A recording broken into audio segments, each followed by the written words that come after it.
Hello everyone, this is Ananya Sharma. Welcome to my YouTube channel. इस channel के through हम humanities के सब्जेक्ट्स को बहुत इंटरेस्टिंग बनाएंगे and these subjects will no longer be boring for you. मैंने अपनी क्लास 12 सीबीएसई बोर्ड एग्जामिनेशंस में 98% स्कोर किए थे and in history my score was 99 out of 100।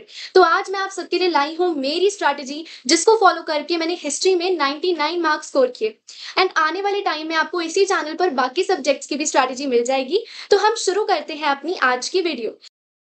Let us begin with the very first thing, that is self belief. Don't skip this part, बहुत essential चीज मैं आपको बताने वाली हूँ। एक ऐसा पॉइंट आप सबकी जर्नी में आएगा जब आप ये सोचोगे दैट स्कूल में तो 9 चैप्टर्स करा दिए बट मेरा तो भी सेकंड चैप्टर भी अच्छे से नहीं हुआ, बच्चों ने तो टेस्ट भी कर लिए अच्छे से, बहुत ज्यादा प्रैक्टिस भी करी है, अब मैं क्या करूँ, क्या मैं 100 मार्क्स ला सकती हूँ? ये है सेल्फ डाउट। ये वो चीज है जो आपको अपनी प्रेपरेशन में बिल्कुल नहीं लानी है। अगर आपको ये सेल्फ डाउट आ रहा है ना, तो रूट इट आउट। अब इसको रूट आउट करने के लिए क्या करोगे आप? Self analysis. No one else is going to do it for you.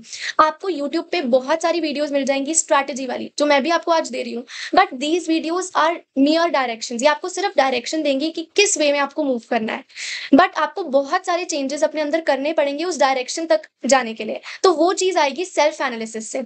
अब आप सब क्या करो, मार्क टुडेज डेट, आज से अपनी न्यू बिगिनिंग करो एंड आज से आप वो सारी चीजें नहीं करेंगे जो आपको डिस्ट्रैक्ट कर रही हैं। अगर आपको समथिंग लाइक 98% स्कोर करना है, ठीक है, अब फर्स्ट थिंग जो आपको करनी है, पास्ट एनालिसिस करोगे आप। वो कौन सी चीजें हैं जो आपको आगे नहीं जाने दे रही, वो क्या चीज है जिसकी वजह से आप अपना सिलेबस कंप्लीट नहीं कर पा रहे हो। ओके, सब कुछ आपने एनालाइज कर लिया, इससे आपके अंदर आएगा सेल्फ बिलीफ एंड डेडिकेशन अपने अंदर थ्रू आउट द ईयर रखना। By the end of this year आपका रिजल्ट बहुत अच्छा आने वाला है। और पहले ये मत सोचो कि मुझसे नहीं होगा।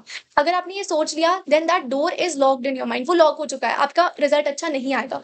पर अगर आप ये सोच रहे हो ना कि I am going to do very good, then trust me, you are really going to do very good. This is the law of attraction. If you are really manifesting a thing कि मुझे तो अच्छे marks लेने हैं, then अच्छे marks आएंगे।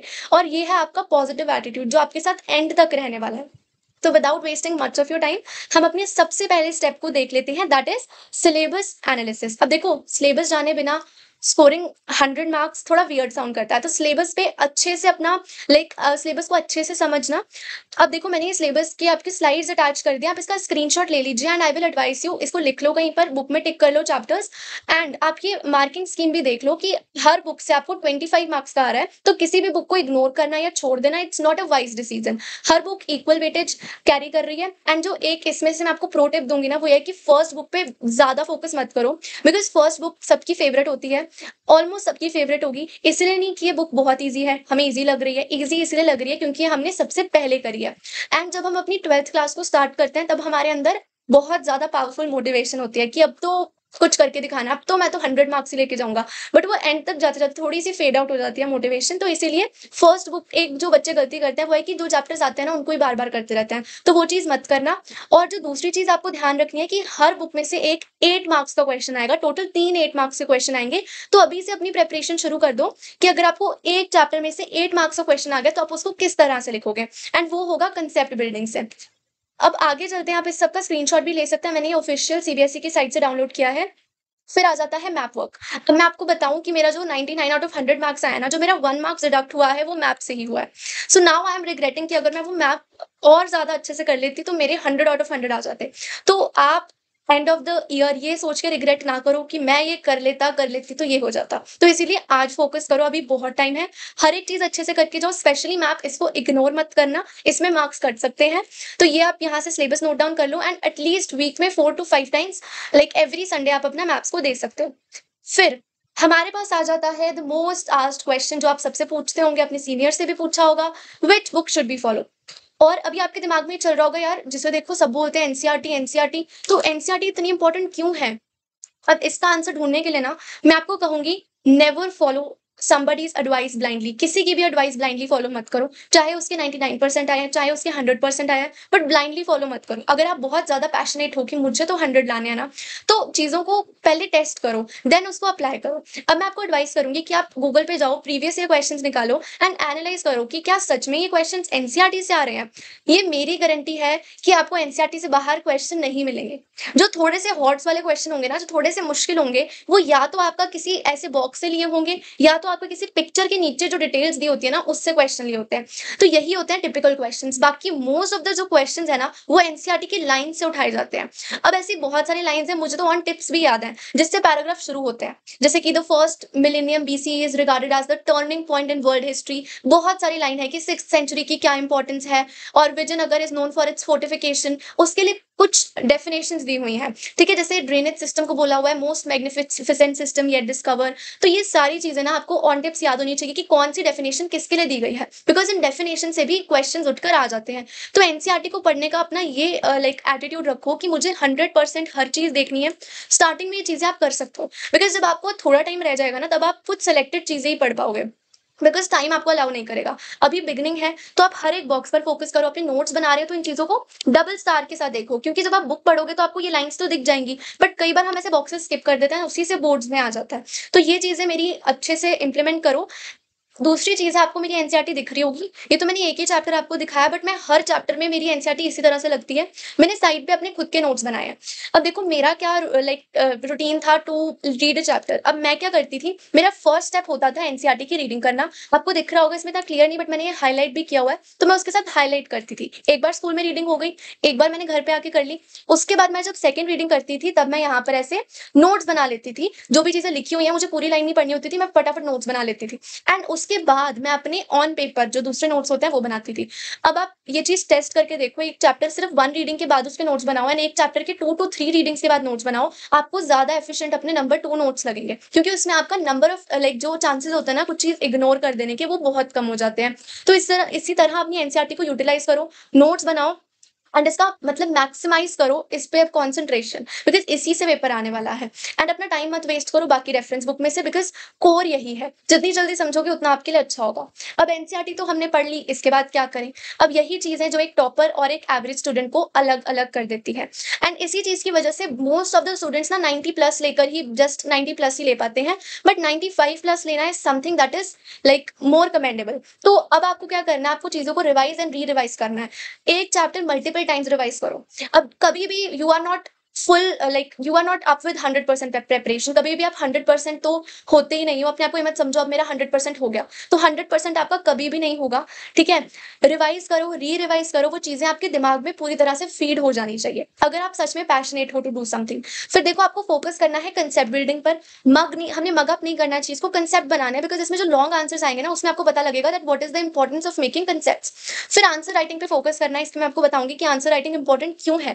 Then frame questions in your mind, questions अपने दिमाग में बनाओ। अगर आप इतना ज्यादा आंसर राइटिंग नहीं करना चाहते, तो जब आप एनसीईआरटी पढ़ रहे हो ना, तो ये बनाओ कि what if this question is asked, what is the relationship between ryots and nayaks. तो आप कैसे लिखोगे इसको? तो इसको चाहे आप नोट्स के थ्रू देखो आप कैसे लिखोगे, but frame questions in your mind. Then आपको देखो एट द एंड सीयूईटी से पहले या फिर बोर्ड से पहले तो ये करना ही पड़ेगा, 1 page notes to remember dates. अब जैसे कि बुक 3 है, उसमें बहुत सारी डेट्स हैं, महात्मा गांधी जी वाले चैप्टर में बहुत सारी डेट्स हैं, उसको आपको 1 पेज लेकर उस पर नोट्स बनाओ डेट्स के, आपको बहुत काम आएगा ये। देन चैप्टर वाइज नोट्स बनाओ। ठीक है, अब मैं आपको नोट्स की पहले बात कर लेती हूँ। देखो अब नोट्स हैं, ये 2 तरह के नोट्स हैं। ये मैंने स्टार्टिंग में बनाए थे जब मेरे पास बहुत टाइम था, ये मैंने बाय द एंड बनाए थे, एंड मैंने कुछ सेलेक्टेड चैप्टर्स के ही नोट्स बनाए हैं। अब देखो नोट्स बनाना फॉर मी, मेरे लिए नोट्स सिर्फ उन्हीं चैप्टर के काम आते थे जो चैप्टर मुझे डिफिकल्ट लगते हैं, स्पेशली जो सेकंड बुक के चैप्टर्स हैं, तो मैंने उनके नोट्स बनाए थे। स्टार्टिंग में मैंने भी ये सोचा था कि मैं हर चैप्टर के नोट्स बनाऊंगी, बट वो पॉसिबल नहीं हो पाया फॉर मी। अगर आपके लिए वो वर्क करता है तो करो, बहुत अच्छी चीज है नोट्स बनाना, आपका रिकॉल होती है चीजें जब आप उस चीज को लिखते हो। तो स्टार्टिंग में मैंने कलरफुल नोट्स बनाए, ठीक है, आई कैचिंग होते हैं ऐसे नोट्स, बट एंड में ना आपको भी स्विच करना पड़ेगा ऑन सिंपल नोट्स, क्योंकि ये आपका टाइम लेस कंज्यूम करेंगे। तो देखो जो ये नोट्स है ना, इसमें सिर्फ आपको की पॉइंट्स लिखने हैं, पूरी पूरी लाइंस नहीं लिखनी। जितनी जल्दी इस चीज को समझोगे उतना आपके लिए अच्छा होगा। पूरी पूरी लाइंस मत लिखा करो नोट्स में, सिर्फ की पॉइंट्स, ताकि आप उसके एक क्रिस्प रिविजन कर पाओ। तो ये थे मेरे नोट्स। एंड अगर आप चाहते हो कि मैं अपने नोट्स आपके साथ शेयर करूं विद एक्सप्लेनेशन, तो इस वीडियो को अच्छा रिस्पांस दो। मैं बहुत जल्दी आपके लिए चैप्टर वाइज जो डिफिकल्ट चैप्टर्स है ना, उसकी वीडियोस लेकर आऊंगी। अब ये नोट्स वाली चीज तो आपको समझ आ गई होगी, आप यहाँ से स्क्रीनशॉट भी ले सकते हैं for idea. Now moving on to answer writing. अब मैं आपको एग्जांपल देके समझाती हूँ कि आंसर राइटिंग इतनी इंपॉर्टेंट क्यों है। अब देखो 2 बच्चे हैं, एक ये है स्टूडेंट ए एंड ये है स्टूडेंट बी। अब इस बच्चे ने क्या किया, स्टूडेंट ए ने जो है हमारी एनसीईआरटी इसने 10 बार पढ़ी, ठीक है, बट ये आंसर राइटिंग की प्रैक्टिस नहीं करके क्या ये बोलता है कि मैंने तो एनसीईआरटी अच्छे से पढ़ी है, मुझे ऑन टिप सब कुछ आता है, तो मैं तो 100% ही लेकर आऊंगा। ओके, अब जो ये स्टूडेंट बी है ना, ये जो एनसीईआरटी है ना, पूरे कंसेप्चुअल अंडरस्टैंडिंग से सिर्फ 4 बार पढ़ता है, और पर ये उसके साथ साथ आंसर राइटिंग की प्रैक्टिस करता है, उसको स्किप नहीं करता। अब क्या होता है ऑन द रिजल्ट डे, जो ये बच्चा है ये तो ले आता है 100% मार्क्स, बट इसके ओनली 50% आते हैं। अब कंसिडरिंग द फैक्ट कि इसने हार्डवर्क ज्यादा करा था स्टूडेंट ए में, बट उसका कोई वर्थ नहीं है। If you are doing hard work in a wrong direction then it is worthless. Now mere reading of NCERT, only reading of NCERT is not important. मैं ये नहीं बोल रही हूँ that reading NCERT is not important, but only reading NCERT is not important. It will not going to make everything for you. तो आपको NCERT के साथ साथ आंसर राइटिंग प्रैक्टिस भी करनी पड़ेगी, ये इक्वली इंपॉर्टेंट है। अब देखो बोर्ड एग्जामिनेशन में बाय द एंड क्या होता है, अब देखो जो वो एक शीट है ना जो आपको मिलती है, through that sheet you have to convey, आपको एग्जामिनर को कन्वे करना है that throughout the year आपकी क्या प्रिपरेशन है। तो ये एक आर्ट है कि आपको उस आंसर शीट में ऐसा क्या लिख कर आते हो जिससे एग्जामिनर को पता लगेगा कि बहुत इंटेलिजेंट बच्चा है, इसको तो मैं मार्क्स काट ही नहीं सकता। वो होता है आपका कि आप चीज को किस तरह से एग्जीक्यूट करते हो। तो उसके लिए आपको एक परफेक्ट आंसर कैसे लिखना है वो आना चाहिए। देखो सबसे पहले तो जो इसमें आपको चीज दिख रही होगी ना, this is a readable handwriting. अगर आपकी हैंडराइटिंग गंदी है तो वर्क ऑन इट। जो लोग ये कहते हैं कि हैंडराइटिंग मैटर नहीं करती, हैंडराइटिंग मैटर करती है, ठीक है। अगर आपकी हैंडराइटिंग अच्छी है ना तो आपको वो जो मार्क्स रिड्यूस का चांस होता है ना, रिड्यूस होने का, वो कम हो जाता है। तो अपनी हैंडराइटिंग इंप्रूव करो। If you are building on something, you are improving yourself, तो दैट इज नेवर वर्थलेस। आपको कभी ना कभी वो चीज काम आएगी। अब देखो परफेक्ट आंसर में क्या है, आपको ये चीज दिख रही होगी कि मैंने इसमें पॉइंट्स बनाए, इस तरह से मैंने इसमें पॉइंट्स बनाए, एक पैराग्राफ में नहीं लिखा। पहली चीज तो ये है।